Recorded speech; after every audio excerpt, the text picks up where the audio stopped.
안녕하세요. 자, 오늘 저희가 한번 깊게 파고들어 볼 주제는요. 대한민국의 시니어 정책과 산업 전망입니다. 저희 앞에는 2025년 하반 안녕하세요. 자, 오늘 저희가 한번 깊게 파고들어 볼 주제는요. 바로 2025년 대한민국의 시니어 정책과 산업 전망입니다. 저희 앞에는 2025년 하반기 대한민국 시니어 지원 정책 정리, 그리고 시니어 산업 전망 분석 자료 이렇게 두 가지가 놓여 있는데요. 청취자분께서 이 자료들을 보내주시면서 이 거대한 변화의 핵심을 좀 꿰뚫어 보고 싶다, 이런 미션을 주셨습니다. 사실 2025년은 그냥 평범한 해가 아니잖아요. 네, 그렇죠. 대한민국 노인 인구 비중이 20%를 넘어서는 역사책에 기록될 초고령 사회 진입의 원년입니다. 이게 단순 통계를 넘어서 우리 사람 시스템 전체가 근본적으로 바뀐다는 신호거든요. 오늘 정부의 대응과 시장의 기회, 이 두 개의 큰 축을 중심으로 함께 거대한 변화의 지도를 함께 그려보겠습니다. 네, 맞습니다. 이게 초고령 사회라는 게요. 비유하자면 국가라는 자동차의 엔진 자체가 바뀌는 것과 같습니다. 지금까지는 청장년층이라는 엔진으로 달려왔다면 이제는 시니어 인구라는 새로운 동력을 어떻게 활용하고 또 지원할 것인가. 이 문제가 국가 경쟁력을 좌우하게 되는 거죠. 노동, 소비, 의료, 주거 모든 분야에서 새로운 규칙이 쓰여지고 있는 그야말로 대전환의 시작점에 우리가 서 있는 겁니다. 엔진이 바뀐다. 시작부터 아주 강렬한 비유네요. 그럼 그 새로운 엔진을 위해서 정부는 어떤 준비를 하고 있는지 정책 이야기부터 한번 풀어보죠. 자료를 보니까요, 이 정부 정책이 크게 네 가지 어떤 기둥으로 정리가 되어 있더라고요. 바로 생활 안정, 일자리, 주거 여가, 그리고 건강 돌봄.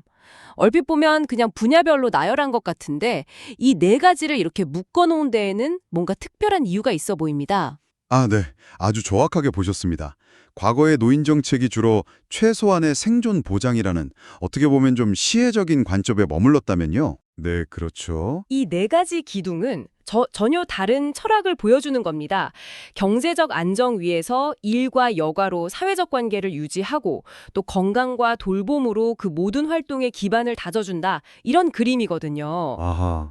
즉, 노년의 삶을 단지 보호의 대상이 아니라 지속 가능한 삶의 주체로 보고 그 생태계를 종합적으로 설계하겠다는 국가적인 의지의 표현인 거죠. 단편적인 지원에서 입체적인 설계로의 전환, 이게 핵심입니다. 생태계를 설계한다는 관점이군요. 그럼 그 생태계의 가장 기본이 되는 토양, 역시 경제적 지원부터 구체적으로 짚어봐야겠습니다. 자료에 나온 숫자들을 보니까 먼저 기초연금이 월 최대 약 34만 3,510원까지 인상됩니다. 네. 소득 하위 70% 어르신들께는 정말 중요한 소식이죠. 또 생계급여 선정 기준도 완화돼서 복지 사각지대가 좀 줄어들고요. 그런데 이런 현금성 지원 확대보다 제 눈길을 더 끈 항목이 있었습니다. 어떤 부분이죠? 바로 근로소득 공제 확대인데요. 이게 생각보다 파장이 클 것 같습니다. 네, 바로 그 지점이에요. 사실 기초연금 인상도 물론 중요하지만 정책의 방향성을 가장 극적으로 보여주는 건 바로 그 근로소득 공제 확대입니다. 이전에는 만 75세 이상에게만 추가 공제를 해줬는데 이걸 만 65세부터로 확 낮췄군요. 네, 대폭 낮춘 거거든요. 그렇죠. 아니 이건 단순히 세금을 좀 깎아준다는 걸 넘어서 뭔가 국가가 보내는 강력한 시그널 아닌가요? 더 일하셔도 괜찮습니다. 저희가 세금으로 응원하겠습니다. 거의 이런 메시지인 거죠. 네, 맞습니다. 표면적으로는 세금 혜택이죠. 하지만 더 깊이 들여다보면 이건 정부가 고령층의 노동력 없이는 미래의 세수나 생산성을 감당하기 어렵다는 현실을 인정한 셈이기도 합니다. 어떻게 보면 달콤한 장려책인 동시에 사회 전체를 향한 좀 절박한 요청이기도 한 거죠. 절박한 요청이라는 표현이 와닿네요. 네, 복지의 수혜자에 머물지 말고 경제활동의 주체로 계속 남아달라는 그 패러다임의 전환을 상징하는 아주 중요한 변화입니다. 복지의 대상에서 경제의 주체로, 이 키워드를 따라가 보면 자연스럽게 다음 주제인 일자리로 연결되는군요.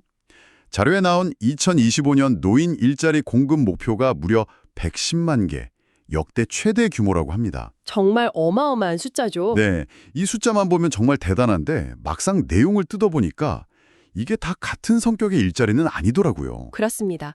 110만이라는 숫자의 함정에 빠지면 안 됩니다. 그 안에는 질적으로 전혀 다른 두 가지 유형의 활동이 섞여 있거든요. 하나는 공익활동형이고 다른 하나는 사회 서비스형이죠. 이 둘을 구분해서 이해하는 게 매우 중요합니다. 네, 저도 청취자분들이 쉽게 이해하실 수 있도록 한번 구분해 봤습니다.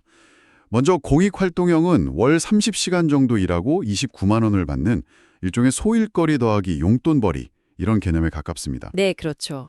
동네 환경 미화나 급식 도우미처럼 지역사회에 가볍게 봉사하면서 사회적 관계를 이어가는 데 목적이고요. 반면에 사회 서비스형은 월 60시간 내외로 일하고 최대 76만 원까지 받으니까 훨씬 직업에 가깝죠. 맞습니다. 보육시설 도움이나 행정 업무 지원처럼 과거의 경력과 전문성을 어느 정도 활용할 수 있는 일들이고요.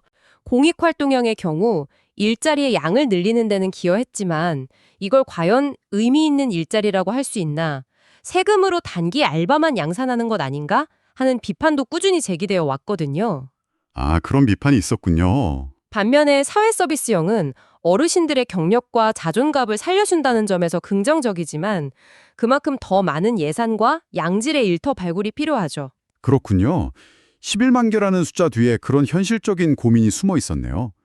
결국 정부도 이런 비판을 의식해서 단순 공익활동형보다는 사회서비스형이나 민간기업과 연계하는 시장형 일자리의 비중을 늘리려고 노력하는 추세라고 자료에 나와 있습니다. 네. 어르신 개개인의 만족도뿐만 아니라 사회 전체의 생산성 측면에서도 그게 더 바람직한 방향이겠죠. 혹시 이런 일자리에 관심 있는 분들을 위해 실용적인 정보도 좀 챙겨주시죠. 네, 보통 매년 12월 초에 다음에 참여자를 집중적으로 모집합니다. 노인 일자리 여기라는 통합 포털 사이트가 가장 편리하고요. 그게 좀 어려우시면 가까운 주민센터나 시니어 클럽, 노인복지관에 직접 방문해서 상담받으시는 게 가장 정확합니다. 경쟁률이 높은 경우도 있으니 미리 좀 준비해 두시는 게 좋습니다. 결국 일하는 노년이라는 것도 단순히 돈을 버는 걸 넘어서 사회적 관계를 유지하고 삶의 활력을 얻는 거잖아요. 맞습니다. 그런 의미에서 정부가 주거나 여가, 건강 같은 삶의 질 전반을 어떻게 지원하는지도 자연스럽게 연결해서 봐야겠네요. 네, 맞습니다. 일자리가 있어도 살 곳이 불안하거나 몸이 아프면 아무 소용이 없으니까요. 특히 저는 자료에 나온 응급호출기 30만 대 보급 이 항목에 눈에 띄었습니다. 아, 그거요? 독거노인분들 댁에 설치해서 위급 상황에 버튼만 누르면 119에 바로 연결되는 그 장비 말씀이시죠? 네, 바로 그겁니다. 저도 이게 왜 30만 대씩이나 필요한가 했는데 여기에 뭔가 숨은 의미가 있군요. 네, 이건 에이징 인 플레이스, 즉 살던 곳에서 건강하게 늙어갈 권리를 국가가 제도적으로 지원하겠다는 선언과 같습니다. 어르신들이 가장 원하는 건 비싼 요양시설이 아니라 수십 년간 살아온 정든 내 집에서 최대한 오래 머무르는 것이거든요. 그렇죠? 이 응급 호출기 하나가 그분들에게는 심리적 안정감을 주고 또 자녀들에게는 안도감을 주면서 독립적인 생활을 가능하게 하는 핵심 장치가 되는 겁니다. 개인의 존엄을 지키면서 동시에 시설 입소를 늦춰서 장기적으로 막대한 사회적 비용을 절감하는 아주 스마트한 정책이죠. 와, 응급 호출기 하나에 개인의 존엄과 사회적 비용 절감이라는 두 마리 토끼를 잡는 전략이 담겨 있었군요. 이 부분을 한번 자세히 들여다보니 고령자 복지주택 2,000호 추가 공급이나 저소득층 어르신을 위한 연 35만 원의 평생교육 바우처 신설 같은 정책들도 다 같은 맥락으로 보이네요. 정확합니다. 단순히 생전을 넘어 존엄하고 활기찬 노년을 국가가 어떻게 뒷받침할 것인가에 대한 고민의 결과물들이군요. 맞습니다. 정부의 역할이 바로 그런 최소한의 품위를 지켜주는 안전망을 까는 것이라면 이제부터 이야기할 민간 시장은 그 위에서 얼마나 더 다채롭고 풍요로운 삶을 누릴 수 있는지 그 가능성을 보여주는 무대라고 할 수 있습니다. 네, 그럼 이제 무대를 바꿔서 민간 시장, 즉 시니어 산업 이야기로 넘어가 보겠습니다. 정부가 튼튼한 안전망을 까는 동안 민간에서는 그야말로 거대한 기회의 땅이 열리고 있습니다. 아니 근데 제가 이 자료를 보다가요. 정말 입이 떡 벌어지는 숫자를 하나 봤습니다. 어떤 거죠? 이 국내 시니어 산업 규모요. 이게 2020년에 약 72조 원이었는데 불과 10년 뒤인 2030년에는 약 168조 원으로 2배가 넘게 뛰는 거네요. 네, 2배 이상 폭발적으로 성장할 거라는 전망입니다. 168조 원. 이건 뭐 반도체나 자동차 산업에 버금가는 어마어마한 규모 아닌가요? 맞습니다. 인구 구조의 변화가 곧 산업 지도의 변화로 이어지는 거죠. 그리고 그 168조 원 시장의 성장을 이끄는 핵심 엔진이 바로 에이지테크입니다. 에이지테크. 말이 조금 어려울 수도 있는데요. 이걸 아주 쉽게 풀어서 말하면 AI, 사물인터넷, 로봇 같은 첨단 기술을 노년층의 삶에 접목하는 겁니다. 그래서 더 건강하고 더 안전하고 더 즐겁게 만들어주는 모든 기술과 서비스를 뜻하죠. 과거의 실버 산업이 돋보기나 지팡이 같은 물리적인 제품에 집중했다면 이 에이지테크는 데이터와 서비스를 기반으로 한 맞춤형 솔루션에 가깝습니다. 이 부분이 정말 흥미로운데요. 그 에이지테크가 구체적으로 우리 삶을 어떻게 바꾸고 있는지 자료에 나온 6대 핵심 분야의 사례를 통해 한번 그려보죠. 먼저 식품 분야만 봐도 예전처럼 단순히 어르신 음식은 그냥 죽이지 하는 그런 공식은 이제 완전히 깨진 것 같아요. 완전히 달라졌죠. 이제는 개인의 건강 상태에 맞춰진 솔루션으로 진화하고 있습니다.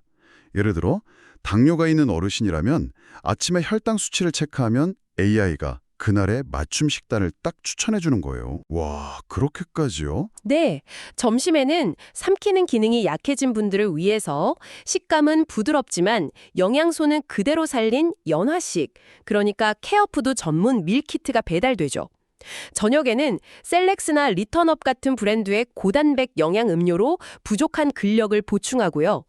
단순히 한 끼를 때우는 게 아니라 식사 자체가 건강을 관리하는 과정이 되는 겁니다. 와, 하루 식단만 들어도 완전히 다른 세상이네요. 주거 분야도 마찬가지인 것 같아요. 예전엔 실버타운 하면 으리리한 고급 시설만 떠올렸는데 요즘 에이지테크는 오히려 평범한 우리 집에도 주목하고 있더고요. 네, 앞서 말한 에이징인 플레이스와 직결되는 부분입니다. 예를 한번 들어볼까요? 거실에 설치된 AI 스피커가 약 먹을 시간을 알려주고 침대 밑에 깔린 센서가 밤새 호흡이나 수면 패턴을 분석해서 건강 이상 신호를 미리 감지합니다. 집에 센서가요? 네, 화장실에서 혹시나 낙상 사고가 나면 동작 감지 센서가 이걸 인지해서 자동으로 119와 자녀에게 구조 요청을 보내주죠. 집 자체가 어르신을 돌보는 스마트 돌보미가 되는 셈입니다. 집이 돌보미가 된다. 네, 케어닥 같은 방문 요양 플랫폼은 이런 기술과 사람의 돌봄을 결합해서 더 촘촘한 케어 서비스를 제공하고 있고요. 와, 정말 놀랍네요. 이 모든 사례들을 관통하는 어떤 핵심적인 변화의 흐름이 느껴지는 것 같습니다. 과거의 시니어 산업이 주로 돌봄이나 보호처럼 뭔가 좀 수동적인 문제 해결에 집중했다면 지금은 전혀 다른 가치를 지향하는 것 같아요. 맞습니다. 이 모든 변화를 꿰뚫는 핵심 키워드요. 딱 꼽으라면 저는 자립, 성취, 즐거움을 들겠습니다. 자립, 성취, 즐거움. 네, 기술의 목표가 단순히 누군가의 도움 없이도 살 수 있게 하는 것을 넘어서 스스로의 힘으로 무언가를 성취하고 삶을 즐길 수 있게 하는 방향으로 가고 있다는 거죠. 시니어를 수동적인 케어의 대상이 아니라 자신의 삶을 능동적으로 경영하는 주체로 보는 겁니다. 자립, 성취, 즐거움. 이 키워드로 보니까 다른 분야들도 명확하게 이해가 되네요. 여가문화 분야에서 시니어 전용 커뮤니티 앱이나 심지어 데이팅 앱까지 등장하는 이유가 바로 그거군요. 바로 그거죠. 새로운 관계를 맺고 삶의 즐거움을 차리려는 능동적인 욕구를 기술이 뒷받침해 주는 거니까요. 금융 분야도 마찬가지고요. 주택연금처럼 자산을 유동화하는 상품뿐만 아니라 보이스피싱 같은 금융사기를 AI가 미리 탐지하고 차단해주는 서비스가 중요해지는 것도 결국 자립에 기반인 경제적 안정을 지켜주기 위한 거고요. 네, 특히 디지털 금융 문해력이 낮은 어르신들을 보호하는 기술은 앞으로 에이지테크의 가장 중요한 격전지가 될 겁니다.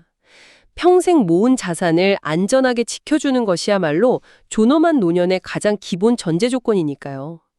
이처럼 시장 전체가 점점 더 세분화되고 개인의 다양한 욕구에 맞춰 진화하고 있다는 것이 2025년 시니어 산업을 바라보는 가장 중요한 관점입니다. 네, 오늘 정말 깊고 넓은 이야기를 나눴습니다.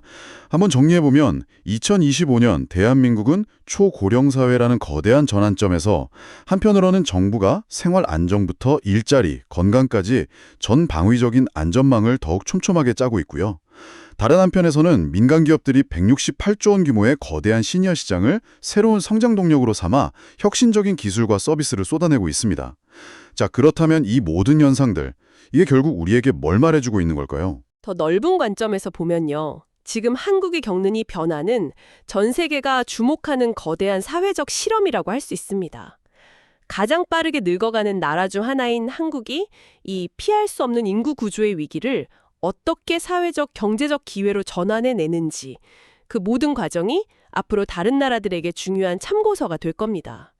앞으로의 10년이 대한민국의 미래뿐만 아니라 전 세계의 고령화 대응 모델을 결정하게 될 수도 있다는 뜻이죠.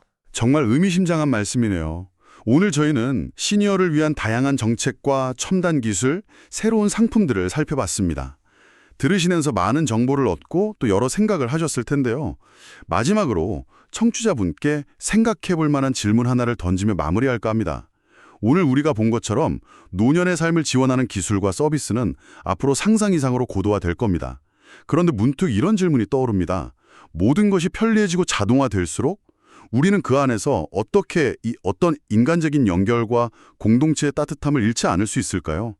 외로움을 감지하는 AI 센서는 만들 수 있어도 따뜻한 말 한마디를 건네는 이웃을 대체할 수는 없을 테니까요. 어쩌면 우리에게 주어진 가장 큰 숙제는 이 하이테크 돌봄과 하이터치 관계 사이에 이상적인 균형점을 찾아 나서는 것 아닐까요?